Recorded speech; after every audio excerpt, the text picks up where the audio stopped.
Տիգրան Աբրահամյան։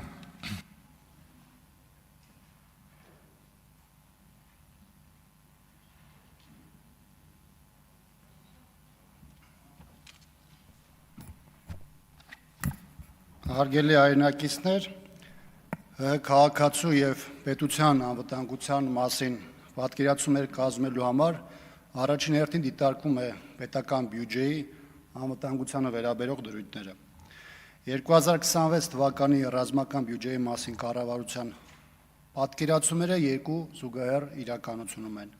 Մի կողմից ֆինանսական եւ մարդկային ռեսուրսի կրճատումների, մյուս կողմից սինխոստումների ու ընտրական ակնկալիքների։ Իշխանությունը երկրի անվտանգության ապահովման հիմքում դրել է երկու սկզբունք՝ սպառնալիքներն ամեն գնով չտեսնելու եւ ակնհայտը մերժելու։ Կառավարության հայեցակարգը մարդուն ի սկզբանե դատապարտվածի կարգավիճակում է դրել, որը գալիս է քաղաքացու ականջին շշնջալու, որ հայ ժողովուրդը հաղթելու շանս չունի, ու այդ պարագայում առանձնապես կարևորել չէ, թե ռազմական բյուջեն որքան է կազմում կամ բանակը կրճատվում է, թե ոչ։ Բանակը, որը սեփական իշխանության կողմից հռչակվել է 5-րդական կառույց, իսկ հայրենիքի պաշտպանի առաքելությունը վերածվել է զուտ վարձու աշխատողի, այն պարզապես ապագա չունի։ Մարդու ֆիզիկական ներկայությունը, զինտեխնիկայի սպառազինության առկայությունը ու նույնիսկ բարձր աշխատավարձը միասին վերցրած անկարող են հաղթել, եթե process-ում բացակայում է մարտական ոգին,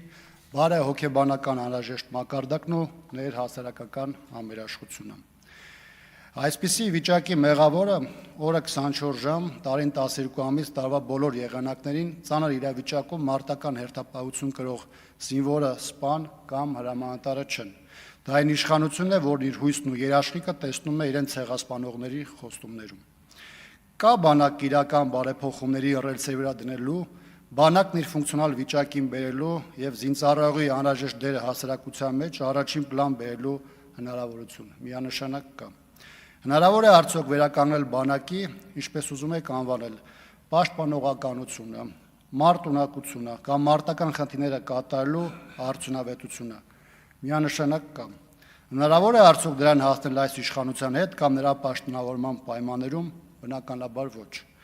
Այս իշխանությունը մաշեցրել, թուլացրել եւ մշտական թիրախ է դարձել բանակն ու դրանով անհնարին դարձել այն արդիականացնելու,